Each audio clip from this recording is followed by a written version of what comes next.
Hello everyone and welcome, my name is Ali. I've literally just got hands on with Call of Duty Ghosts. I've got exclusive gameplay of multiplayer for you guys.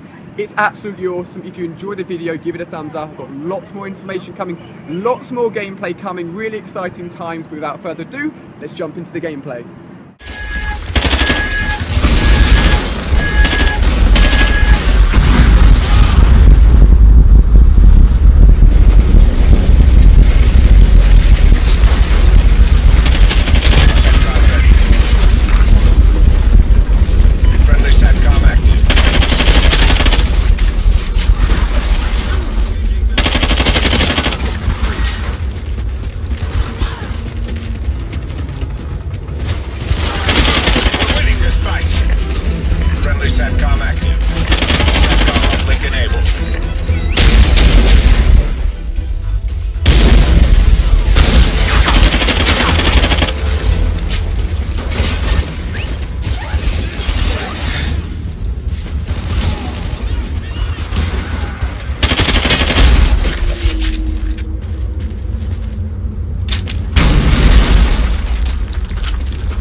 SATCOM active. SATCOM uplink enabled.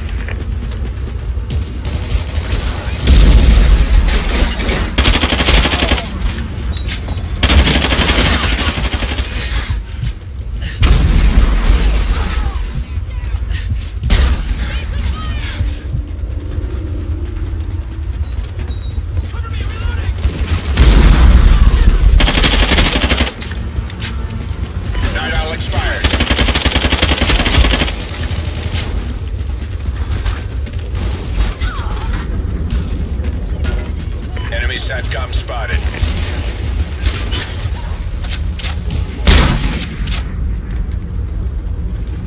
SATCOM ready.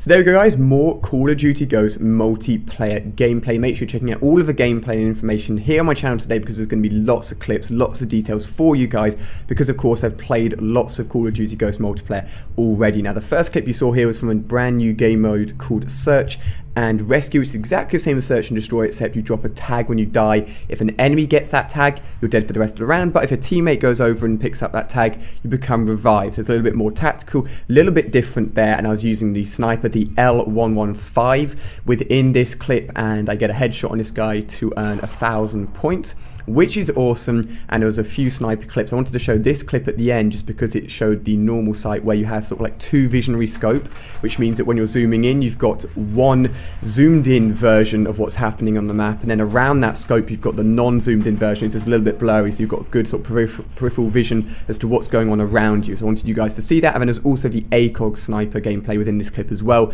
where I go on a long streak using the support package. Now right at the beginning of this support package gameplay, I get killed by a KEM strike. I actually got my own KEM strike within my first gameplay on my channel, so make sure you're checking that out to see how it works and to see how you get it.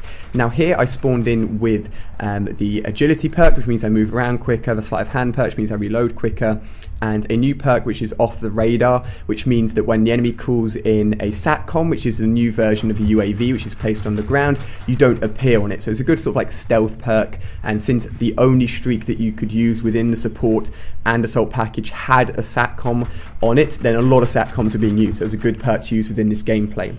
Now, the weapon I'm actually using is the Vector submachine gun. There are a very limited amount of stuff we can actually use in multiplayer, so you'll probably see almost everything that was actually usable and playable within the multiplayer gameplay, within all the clips on my channel here today. So the Vector submachine gun has really nice iron sights, as you can see. That's why I don't have a red dot sight on it. That's why I'm using just a silencer, because it looks so nice and is really easy to control. And the support package I'm using consists of 3 streaks. These are the only 3 streaks we could use within the support package, and the SATCOM was one of them. Next one was a Night Owl, and then the final one was called like a Moors rocket launcher, essentially. And you'll see all of them within these clips here.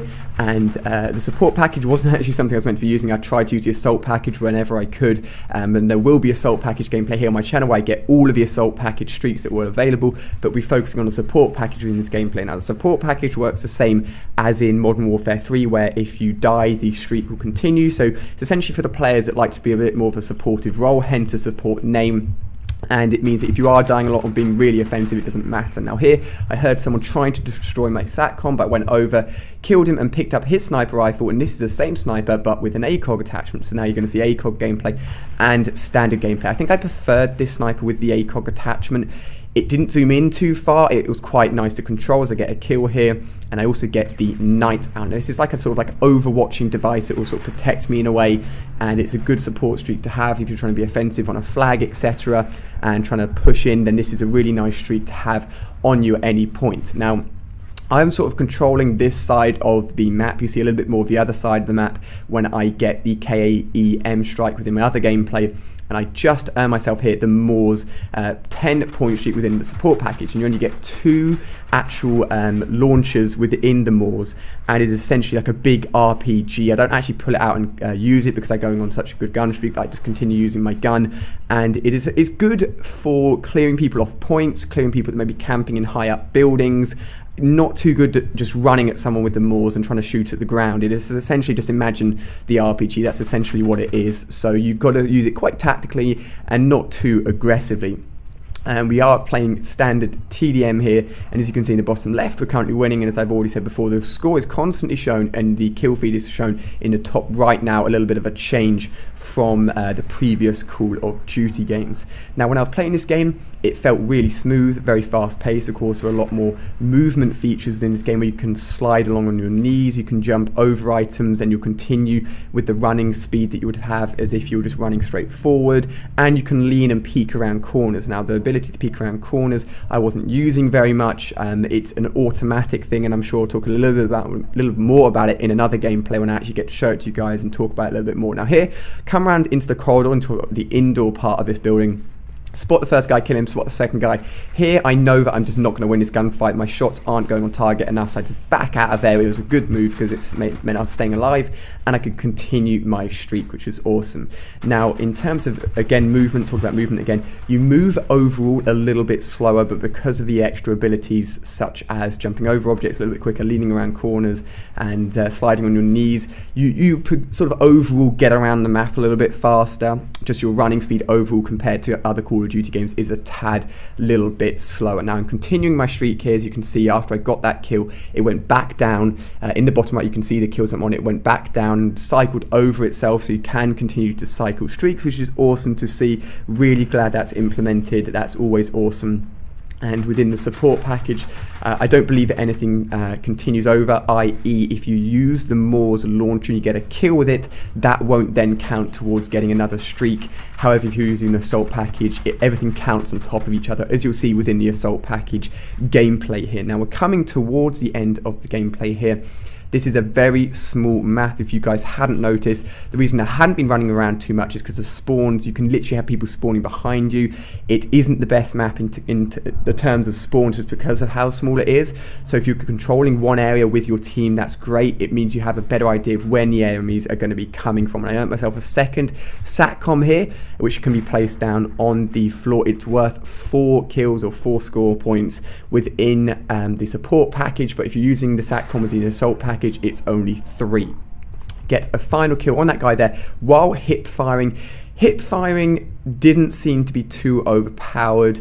I didn't hip fire very much at all. I tried to zoom in as much as possible for those of you guys wondering. That brings us to the end of the gameplay. If you've enjoyed it, give it a thumbs up. Make sure you're checking out all of the other multiplayer gameplay here on my channel because there is a lot more to check out. Big thank you to you guys for watching. Let me know what you think of this gameplay and the stuff you saw within the video in the comment section. I'll see you guys on another gameplay. Cheers.